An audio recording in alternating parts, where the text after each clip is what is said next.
Thank you, Nina Enrique. Good evening, everyone. I'm Alma Angeles for NET25 World News.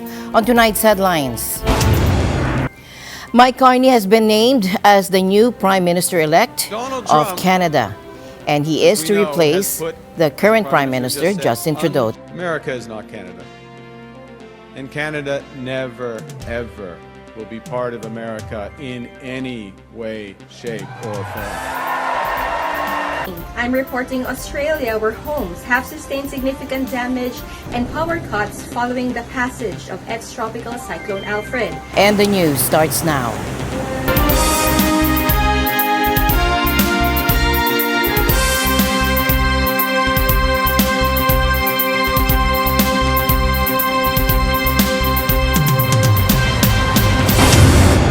And we're going to Australia now, where ex-tropical cyclone Alfred has left a trail of destruction. Our NET25 correspondent, Emmy Capilita-Roja, brings us the latest updates on the storm's impact. Emmy. Good evening. I'm reporting Australia, where homes have sustained significant damage and power cuts following the passage of ex-tropical cyclone Alfred. The storm brought strong winds and heavy rains, leaving thousands without electricity and prompting severe flood warnings. The situation remains critical, with Prime Minister Anthony Albanese urging residents to stay vigilant. That the situation in Queensland and northern New South Wales remains very serious due to flash flooding and heavy winds. Heavy rainfall, damaging wind gusts and coastal surf impacts are expected to continue over coming days. Locals are dealing with the aftermath, with many homes affected by fallen trees and power lines.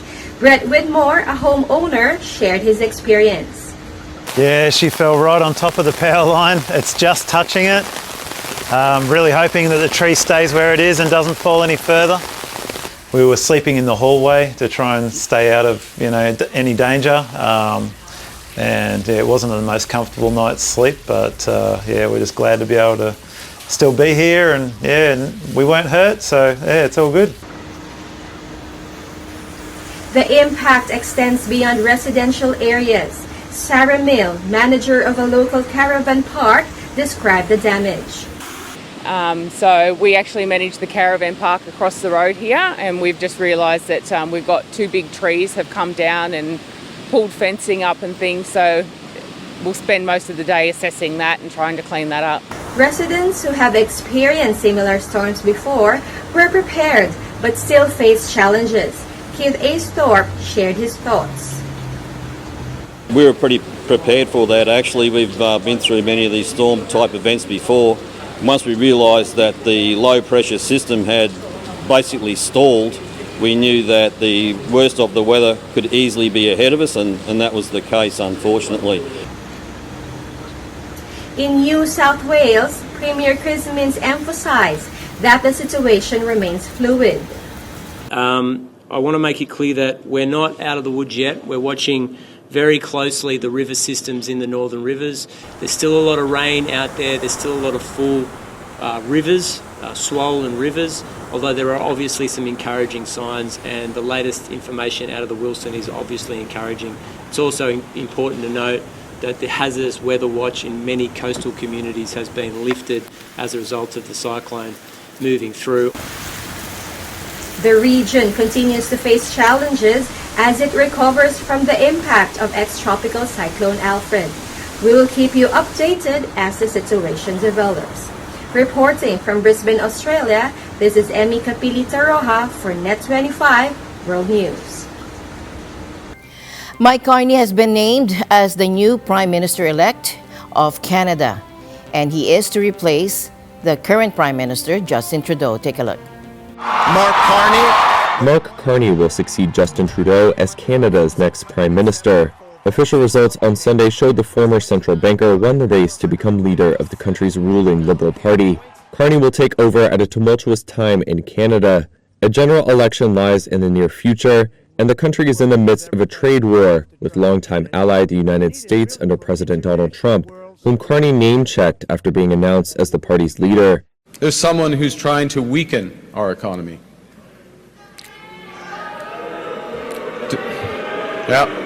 Donald Trump. And Donald Trump as we know, has put, as the Prime Minister just said, unjustified tariffs on what we build, on what we sell, on how we make a living. He's attacking Canadian families, workers, and businesses, and we cannot let him succeed. Carney also said that Canada's retaliatory tariffs would remain in effect, quote, until the Americans show us respect, and he seemed to respond to Trump's repeated taunts to annex Canada as a 51st U.S. state. America is not Canada, and Canada never, ever will be part of America in any way, shape, or form. The 59-year-old took 86% of votes in a contest in which just under 152,000 party members voted. When Carney is sworn in later this week, it will be the first time an outsider with no real political background becomes Canada's prime minister. He'll do so as Trump is threatening additional tariffs on Canada that could cripple its export-dependent economy. Carney argued in the run-up to Sunday's vote that he was best placed not only to revive his party, but also to oversee trade negotiations with Trump, since he was the first person to serve as the governor of two G7 central banks, Canada and England.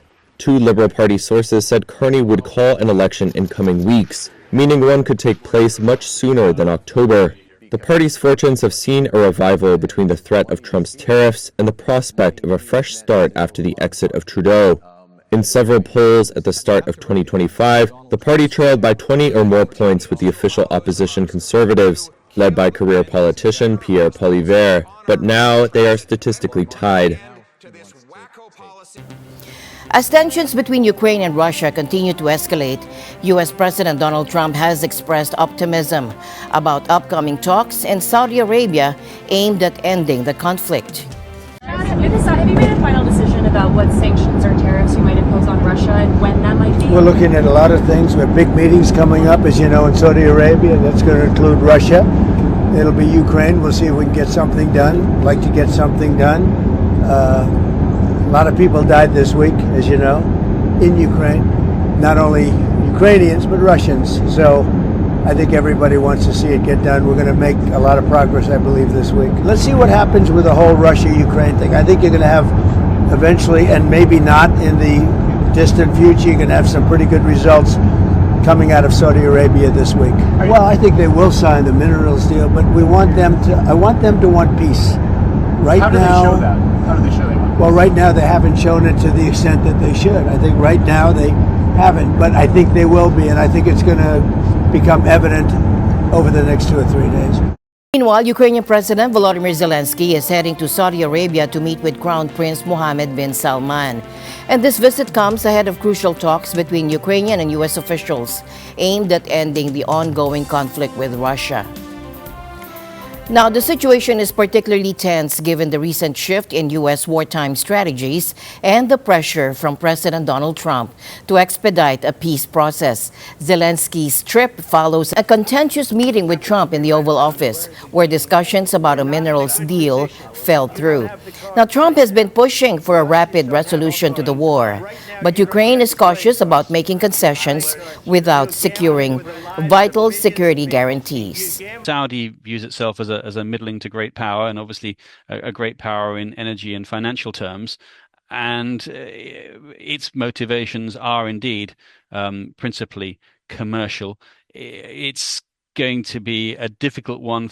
Ultimately, the Ukrainians aren't going to let themselves get pushed around by a mediator that they don't entirely trust. But then again, the Russians don't trust any mediators either, for what it's worth.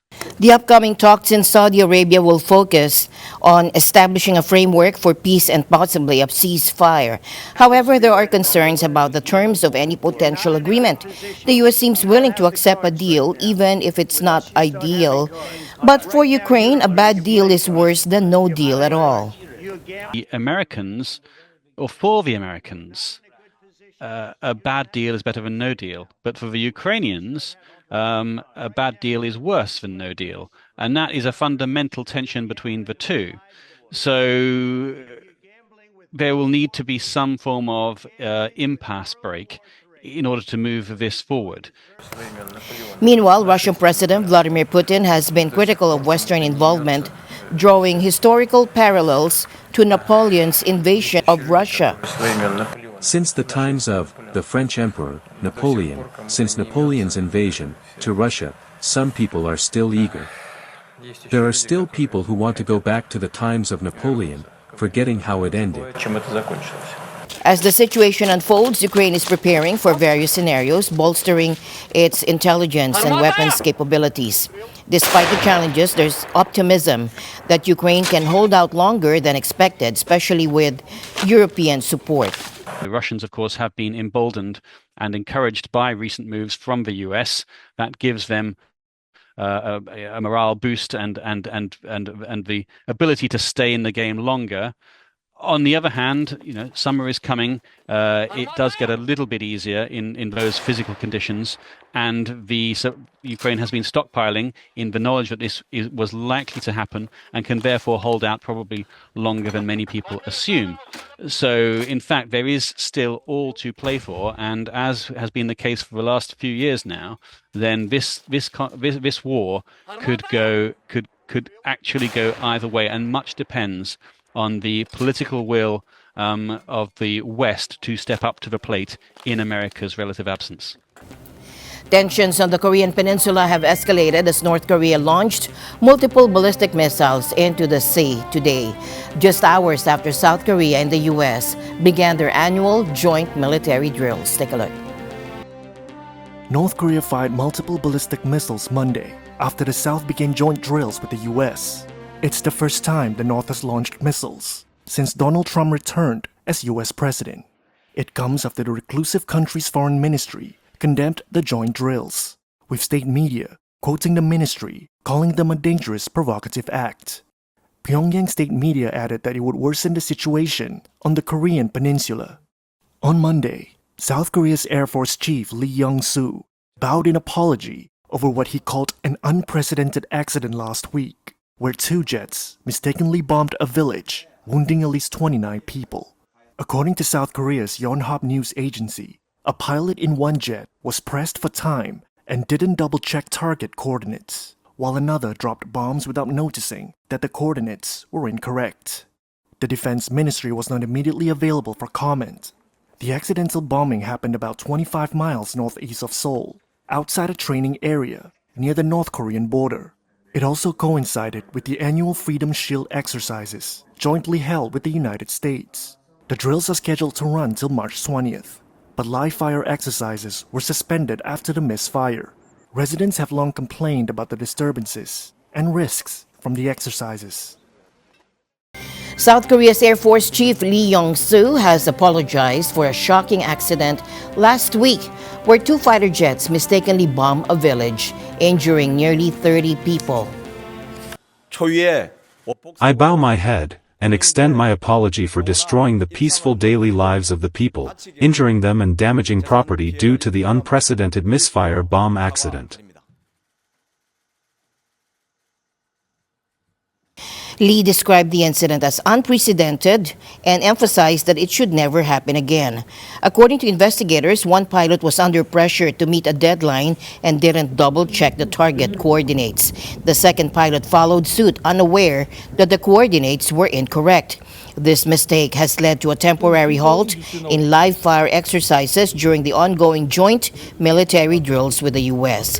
The annual Freedom Shield exercises began on Monday, but the live fire component remains on hold while the investigation continues. The incident has sparked interest or intense scrutiny and public concern in South Korea. China has reaffirmed its commitment to achieving peaceful reunification with Taiwan. But it's clear that Beijing won't hesitate to take strong measures to protect its territorial claims. On the Taiwan question, China's position has been consistent and clear. We have always adhered to the One China principle and the 1992 consensus, and we are willing to make every effort with the utmost sincerity to strive for peaceful reunification. Meanwhile, China will take all necessary measures to safeguard its national sovereignty and territorial integrity, and resolutely oppose Taiwan's secession and external interference. Taiwanese President Lai Ching-te insists that only the people of Taiwan can decide their future. Recently, China's Foreign Minister Wang Yi emphasized that Taiwan will never be recognized as a separate country, labeling any support for independence as interference in China's internal affairs. China has increased military pressure on Taiwan, conducting extensive war games that keep the option of force on the table. The U.S. remains a key supplier of arms to Taiwan, but China is urging the U.S. to stop these sales and end its military interactions with the island. For Beijing, the Taiwan issue is a core interest and a major point of contention in U.S.-China relations.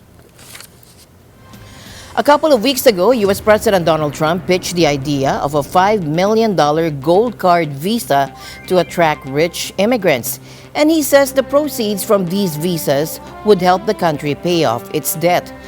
But an immigration consultant who works with high net worth people isn't so sure there will be a lot of takers.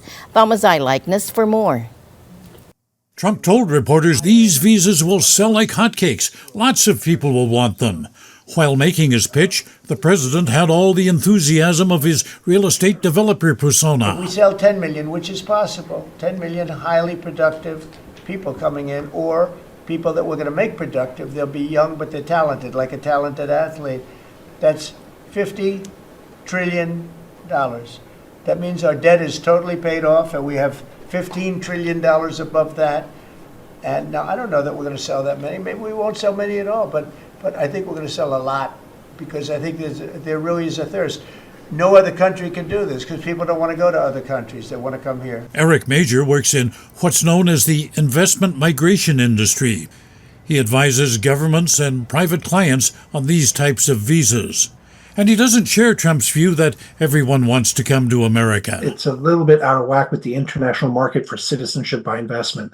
There are a number of countries that offer such privileges against an investment, which are much lower and provide, if I'm being honest, other benefits that the U.S. doesn't, such as being part of the European Union. So when you're part of the European Union, a passport from one of the 27 nations allows you to live, work, and study in all 27 member states.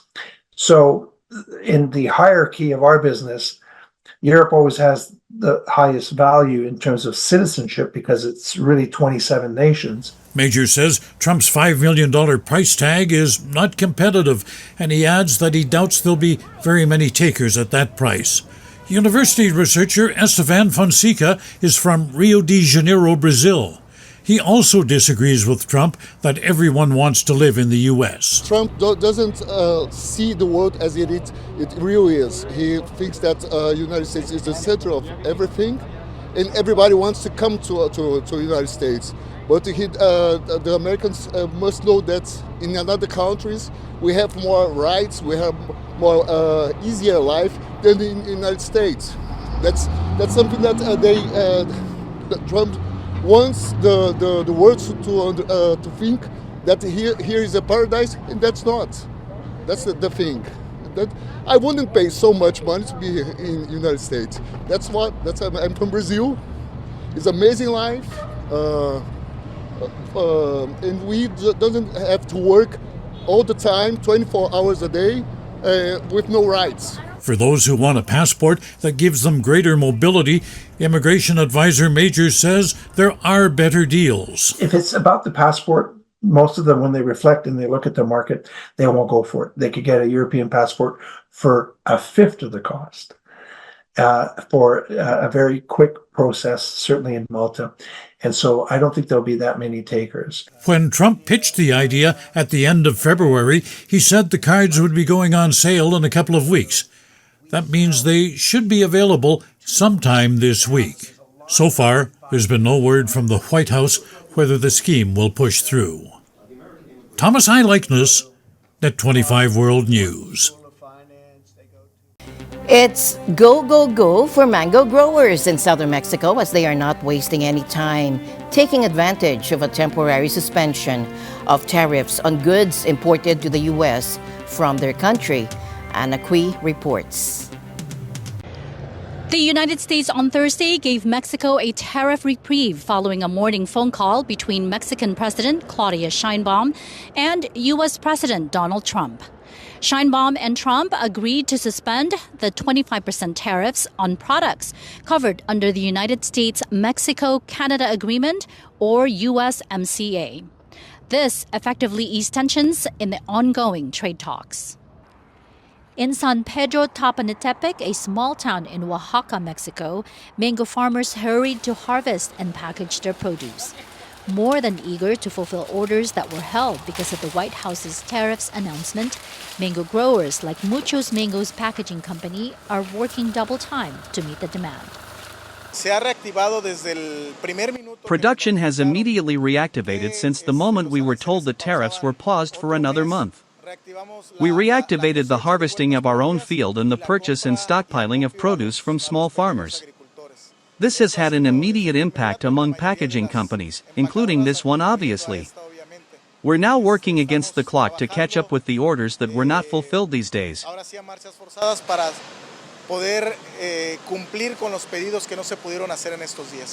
This family-run business exports approximately 200 tons of mangoes just at the beginning of March. Order volumes peak at around 550 tons per week by mid-month. The plant employs approximately 150 workers, majority of whom rely heavily on the export industry for their livelihood. In this town of 25,000 people, around 80% depend on mango production. So thank God people will recover their work, and there will be enough work now with that the tariffs were called off. Another thing that scares mango farmers if borders shut down is that too many mangoes would be wasted. That is money down the drain. Honestly, yes. If the international market closed the borders, the national market doesn't have the capacity to absorb all this mango production. Definitely, prices would collapse the moment exporting companies close in this region. Meanwhile, President Trump has indicated that reciprocal tariffs could be implemented starting April 2. This to balance duty rates among the three nations. Mango growers, like other business owners in Mexico, share the same fear. What happens if the tariff suspension is once again lifted? We've been talking to other packaging companies, and the reality is there is uncertainty again on what will happen after April 1st or in the last days of March to see how we react. Meanwhile, the goal is to capitalize on these tariff-free days to keep working.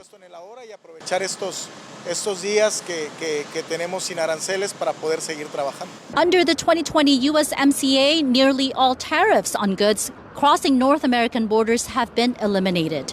President Trump negotiated and signed that deal. Anna Cui, Las Vegas, Nevada, for NET25 World News. And the news continues here on NET25. We'll be right back.